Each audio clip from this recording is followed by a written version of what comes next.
Hello friends, welcome to our channel education Guru. इस पर हम आपके लिए नई नई वीडियो लेकर आते हैं और हमारे वीडियो जो होते हैं वो सारे आपके जो एग्ज़ाम्स में टॉपिक्स आते हैं उनसे रिलेटेड ही हम वीडियो लेकर आते हैं।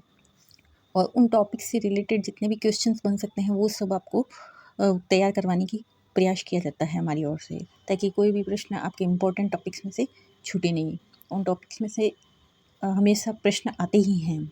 इसलिए यदि आपने हमारी पिछली वीडियो नहीं देखी हो तो उन वीडियो को भी ज़रूर देख लेना। तो आज का हमारा टॉपिक स्टार्ट करते हैं। Let's start our topic. NCF 2005 आज का हमारा टॉपिक है। Okay, NCF 2005। तो सबसे पहले हम ये देखते हैं कि जो हमारा आज का टॉपिक है ये एनसीएफ 2005। तो एनसीएफ 2005 इसमें एनसीएफ की फुल फॉर्म है नेशनल करिकुलम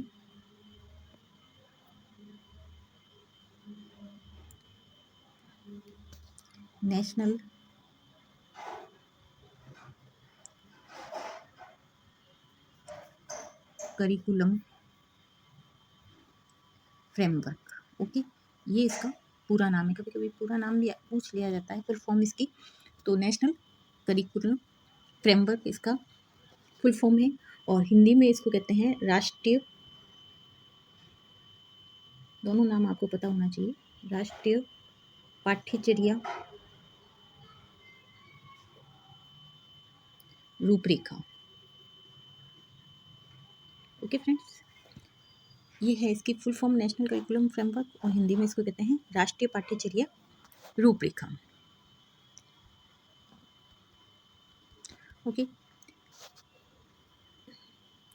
जो ये नेशनल करिकुलम फ्रेमवर्क 2005 बना है, इससे पहले 3 और ये राष्ट्रीय पाठ्यचर्या के लिए ये जो दस्तावेज है, जो ये एनसीएफ 2005 बना है, इससे पहले 3 और पहले ही बन चुके हैं। यानी कि ये अब जो बना है ये नंबर 4 का है। तो आपसे ये क्वेश्चन पूछा जा सकता है। अपना पहला क्वेश्चन हो गया कि नेशनल एनसीएफ 2005 की फुल फॉर्म क्या है, तो आपका जवाब हो जाएगा national curriculum framework 2005। Next question आपसे पूछा जा सकता है कि इसको हिंदी में क्या कहते हैं, तो राष्ट्रीय पाठ्यचर्या रूपरेखा 2005। ये आपको जैसे एग्जाम में क्वेश्चन आते हैं एनसीएफ 2005 के बारे में, तो आपको ये भी आ सकता है एनसीएफ 2005 नहीं लिख के वो राष्ट्रीय पाठ्यचर्या रूपरेखा 2005 के उद्देश्य वगैरह उस बारे में पूछ सकते हैं, या उसकी अध्यक्षता किसने की, इस तरह से क्वेश्चन भी आ सकते हैं। तो आप कंफ्यूज मत होइएगा, वो एनसीएफ 2005 की ही बात कर रहा है, इसलिए मैंने आपको दोनों ही इसकी फॉर्म बता दी, हिंदी में इसे क्या कहते हैं और इंग्लिश में इसे क्या कहते हैं। इन दोनों को आपको याद रखना जरूरी है। और नेक्स्ट ये याद रखना जरूरी है कि एनसीएफ 2005 जो है यह 4 नंबर का दस्तावेज है। ठीक है, इससे पहले 3 दस्तावेज आ चुके हैं और ये किससे संबंधित है, राष्ट्रीय पाठ्यचर्या से संबंधित है और नंबर 4 का दस्तावेज है। ओके, यहाँ तक क्लियर। अब जो 3 दस्तावेज जो पहले आ चुके हैं, तो वो दस्तावेज कब कब आए थे। सबसे पहले जो दस्तावेज आया था वो आया था 1975 में, सेकंड आया था 1988 में और थर्ड आया था 2000 में। ओके, ये 3 दस्तावेज पहले आ गए थे 1975, 1988 और 2000 में। और अब ये चौथा दस्तावेज आया है जो नवीनतम भी है, वो वर्तमान में एनसीएफ 2005 नाम से ये नया दस्तावेज है। बहुत इंपॉर्टेंट है, इसको लाइटली मत लेना। ठीक है, तो ये जो दस्तावेज है, सबसे इम्पोर्टेंट चीज़ जो इसकी मैं बताती हूँ, दो चीज़ें तो सबसे ज़्यादा इम्पोर्टेंट है। नंबर 1 की जो इसकी रूपरेखा है एनसीएफ 2005 की, इस रूपरेखा का प्रारंभ किसके आधार पर किया गया है, किसको आधार मानकर किया गया है, क्वेश्चन मोस्ट इम्पोर्टेंट है। ठीक है, तो इसकी रूपरेखा का प्रारंभ जो अपने रविंद्रनाथ टैगोर जी हैं, उनका एक निबंध है। ठीक है, उनका निबंध है, उस निबंध का नाम क्या है, सभ्यता और प्रगति। सभ्यता और प्रगति। ठीक है, सभ्यता और प्रगति इनका निबंध है। ये निबंध का नाम बहुत पूछा जाता है कि किस निबंध के आधार पर किया गया है, तो सभ्यता और प्रगति। और किसका निबंध है, टैगोर जी का निबंध है। ये 2-3 क्वेश्चन इसलिए निबंध पे ही बन जाते हैं। कभी वो पूछ लेता है आपसे कि किसके निबंध को आधार बनाकर किया गया है, तो उसमें नाम दे देगा, आपको अलग अलग, तो उसमें अपना रविन्द्रनाथ टैगोर के निबंध को आधार बनाकर किया गया है। फिर जैसे रविन्द्रनाथ टैगोर का ये निबंध है, तो कौन सा निबंध का नाम पूछ लेगा आपको, किस निबंध के आधार पर बनाया गया है, तो अपना जवाब आ जाएगा सभ्यता और प्रगति। ये मोस्ट इंपॉर्टेंट है, इसका बहुत अच्छे से ध्यान रखना, ठीक है।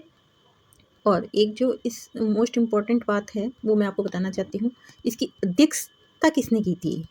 जो NCF 2005 है, इसके अध्यक्ष पूछे जाते हैं, वो मोस्ट इम्पॉर्टेंट है, वो याद रखना आप।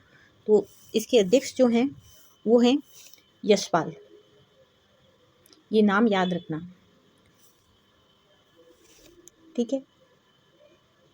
प्रोफेसर यशपाल इसके अध्यक्ष हैं, ओके। प्रोफेसर यशपाल इसके अध्यक्ष हैं और इसके निदेशक जो हैं वो है प्रोफेसर कृष्ण कुमार, प्रोफेसर कृष्ण कुमार, ये दो नाम ध्यान रखना आप बस। और सबसे इम्पोर्टेंट अध्यक्ष, ठीक है। कृष्ण कुमार का भी इतना नहीं पूछते, लेकिन यशपाल अध्यक्ष कौन है, प्रोफेसर यशपाल, ये जरूर क्वेश्चन आता है, काफ़ी हद तक ये क्वेश्चन पूछा जाता है, काफ़ी क्वेश्चन में पूछा गया है, इसलिए ये नाम आप याद रखना। तो प्रोफेसर यशपाल की अध्यक्षता में NCF 2005 का गठन किया गया था, ओके। तो ये दो नाम आपको ध्यान रखने हैं इस बारे में, ठीक है।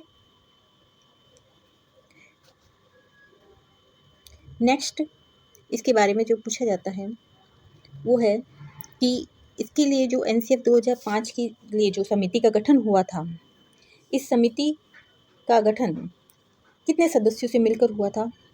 तो इस समिति का गठन हुआ था 23 सदस्यों से मिलकर, ठीक है, 23 सदस्यों से मिलकर।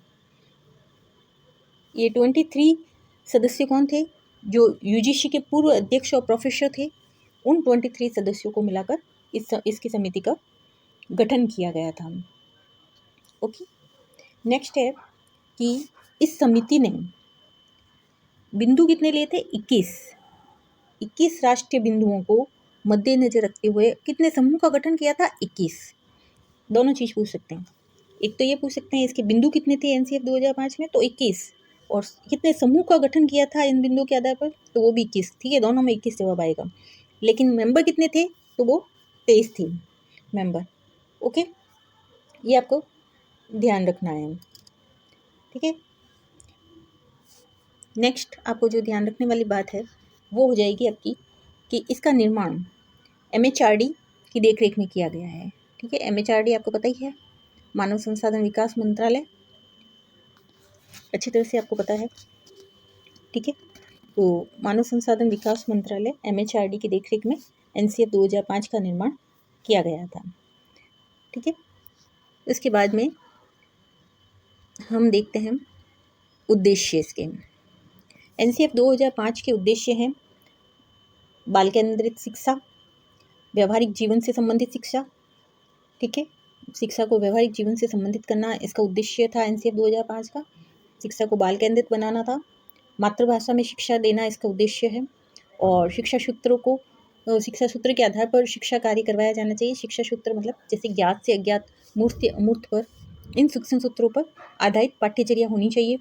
निर्मितवाद पर आधारित होना चाहिए। निर्मितवाद मतलब क्या होता है कि निर्मितवाद में जो बच्चा होता है वो ज्ञान का निर्माण स्वयं करता है, टीचर उसका केवल सहयोगी के रूप में होता है, तो बच्चा स्वयं ज्ञान का निर्माण करता है। इस आधार पर पाठ्यक्रम होना चाहिए।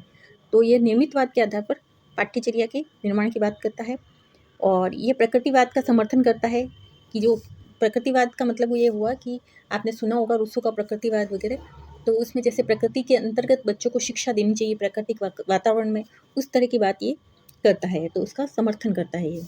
और नेक्स्ट ये समझ आधारित शिक्षा की बात करता है, जो अभी वर्तमान में जो रटंत विद्या चल रही है उस रटंत विद्या से वो मुक्त करना चाहता है, और पाठ्यचर्या को ऐसी बनाने पर बल दे रहा है जो समझ पे आधारित हो, न कि रटने पर आधारित हो, ओके।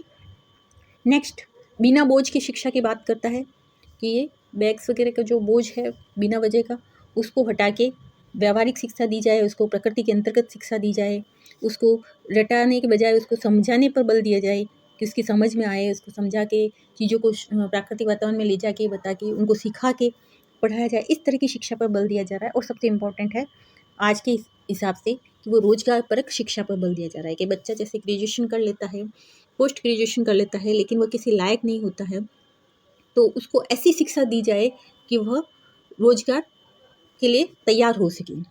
तो इस तरह की शिक्षा देने की बात ये करता है रोजगार परक शिक्षा की और तनाव मुक्त शिक्षा की। जो आज की जो एजुकेशन है वो बच्चों में तनाव पैदा करती है, उस तनाव से मुक्त करने की शिक्षा ये देते हैं कि इस तरह की शिक्षा होनी चाहिए जिससे बच्चों को तनाव से मुक्ति मिल सके, बच्चा ईजी रहे, ईजी वातावरण में वह शिक्षा प्राप्त कर सके और खुले वातावरण में शिक्षा प्राप्त कर सके। इसके अलावा वह पाठ्य सहगामी क्रियाओं पर भी बल देते हैं कि खेल-कूद, सांस्कृतिक कार्यक्रम वगैरह में बच्चा जितना ज़्यादा हो सके उतना अधिक पार्टिसिपेट करे। तो ये कुछ उद्देश्य हैं जो एनसीएफ 2005 के हैं, ठीक है? ये